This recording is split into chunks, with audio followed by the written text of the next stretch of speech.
Excuse me. In the welterweight division, Ian Machado Garry defeats Neil Magny by unanimous decision, shutting him out on the scorecards. The scorecards read 30-26, 30-26, and 30-24, all for your winner out of Ireland, Ian Machado Garry. Mark, let me start with you. What was the story of this fight? How good is Ian Garry? I mean, We have never seen someone toy with Neil Magny the way that Ian Garry just did.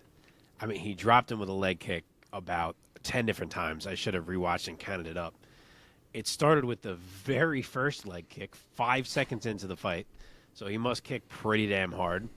The only negative here, and I was noticing it live, is that Ian really wanted a headshot knockout, and he tried everything he could to find it, but he couldn't. So instead we got a decision when it could have easily been a TKO. Like, he had about 5 different times where he could have just thrown like 3 more repeated low kicks, and Keith Peterson would have waved it off. You could tell Keith was wanting to jump in, but Garry never did. Every time he had that opportunity to just like pepper it a couple more times and end the fight, he really tried to set up the headshot KO because he wanted to be able to put Magny out cold and have it on the highlight reel. And I get it, but, you know, he could have got himself a finish, but I don't think it matters so much in the long run because everyone understands how dominant that performance was. And props to Magny for refusing to quit, even though his leg was absolutely shot. But there was not much he could do in there. Ian Garry is clean as hell. He is a fantastic striker. This was supposed to be a bit of a wrestling test, and it certainly was not. So the defensive wrestling of Ian Garry will have to be tested another day. But, man, I mean, he showed out against Neil Magny in every single way. He got himself 2 30-26s and a 30-24, I think it was. So, again, who's doing that to Neil Magny? Ian Garry has arrived, folks. The man has arrived. Omar, what'd you think of those leg kicks? dog, who's having 10-8 rounds across the board in a 3-round fight, period? Like, it's, I mean, he was saying it in the post-fight interview, and I didn't even double-check this because I wasn't even sure if that was true, but I think he said Khabib was the last person to do something like that. And who was that, against Trujillo, when he got 1,000 takedowns on him or something like that? Definitely not Trujillo. That was the fight that some people thought he lost. Oh, all right. One of these fights, apparently, that he was talking about, I thought it was ridiculous either way, but the way that he was able to control that fight, I can see where everybody, first of all, actually, before we get into it, the internet is a wild place, right? And we go over this a lot, and I'm not going to harp on it too much, but I am going to say, watching all of these unathletic, useless motherfuckers on the internet talk about how Ian Garry can't finish a guy on one leg should go jump off a fucking bridge. That is the most ridiculous statement I have ever heard anybody ever say in the world when they do nothing on their own. It's crazy. It's stupid, yeah. Yes. So we'll leave it there. Ian Garry's a beast, man. Ian Garry's leg is an absolute baseball bat. The way he was able to just continuously pepper Neil Magny in that fight and continuously move forward, measure his distance, have it the entire time, never lost his distance management, was always back in a good fight stance every time that they disengaged. It was a beautiful performance. From a technique standpoint, you're rarely going to see something a lot better than that. The other big takeaway I had from it was, I think one of the big reasons, at least in my head, and I say this as somebody who's never been in a professional fight or anything like that, but it looked like fun. What he was doing in there just looked like fun to do. And there may have been something about Ian Garry just kind of enjoying himself doing what he was doing. And I don't know if he was necessarily really thinking about the KO or the TKO. I think he was just cruising. I think he was enjoying beating the shit out of Magny. And I think it was just that simple, to be honest. It's a great performance. No one to this day, I think, is going to be able to do that to Neil Magny. They might be able to finish him, catch him in chokes, and, catch him with a KO or something like that. That totally can happen. I don't think we're ever going to see anybody 10-8 completely Neil Magny in a fight ever again. That's probably true. Only the second time in Neil Magny's career that he has lost back-to-back fights. The last time that happened was back in 2013, a good decade ago. Wow. Neil Magny now falls to 28-11. So let's start with him real quick. Omar, staying with you at the landscape of the welterweight division, looking at that, what do you think could be next for the Haitian sensation?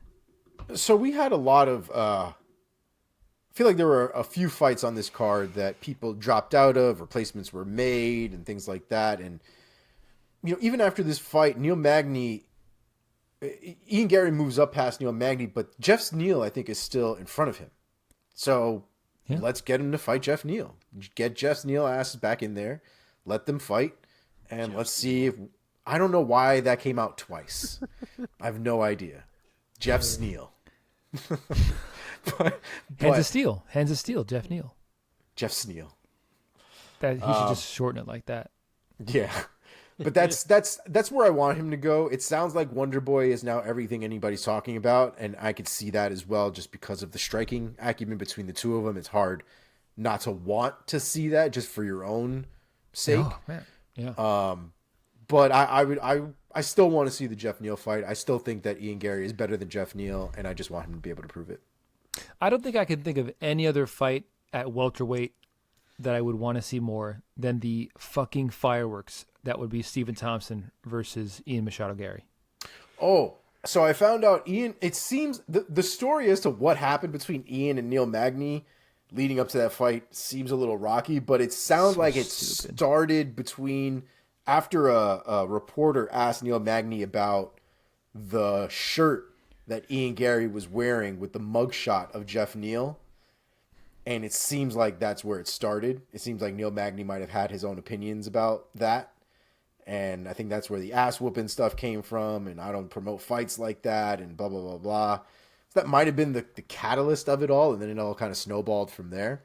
But just a little context. Didn't Neil Magny just said some kind of flippant comment of I'm going to whoop him like I whoop my kids or something like that? Speaking of which, I don't want to go down a rabbit hole right now, and I don't even know if this is true, but Magny made that comment about how sometimes you got to whoop your kids and keep them in line, and I know that very well now with my own son. And then I saw someone on Twitter say his son is 3. Oh, so that's a lot.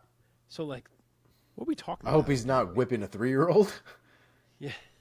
But I just thought that he kind of, even as, I'm a father of a toddler now as well. And I know, Mark, you also can empathize with the frustrations that can come with parenting a toddler. And I'm certainly not advocating that anybody should beat their toddler or their 3-year-old or whoever, or a child of any age in this day and age. But that being said, it just seemed like a throwaway comment that people would say, I'm going to whoop you like I whoop my kid.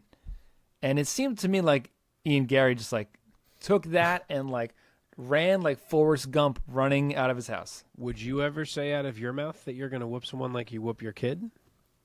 On public TV with cameras in front of you and the whole world watching?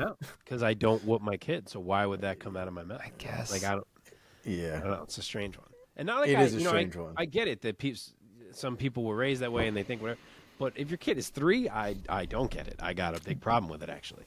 Dude, yeah. So yeah, you're right. I'm not going to go down the rabbit hole. I have a neighbor who was an older lady who just off the cuff was visiting us and holding my baby, and was yeah, I raised my 5 kids, and you whip them with the belt and just oh shit.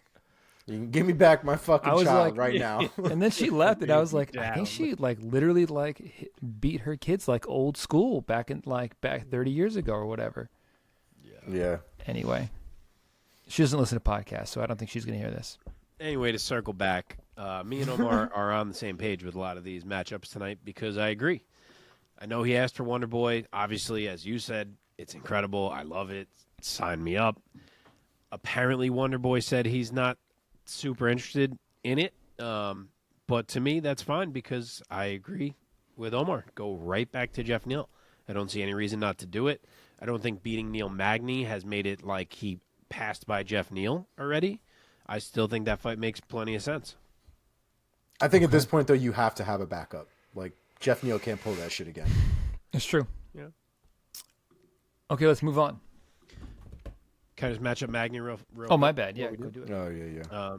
I actually said last time Magny fought that I would pair him with Randy Brown next. Obviously, he then jumped in here short notice, but I still think that's what I'm going to do. He took an L. I think he's got to fight someone who's trying to come up here, and I think Randy Brown's perfect. Yeah, Like it.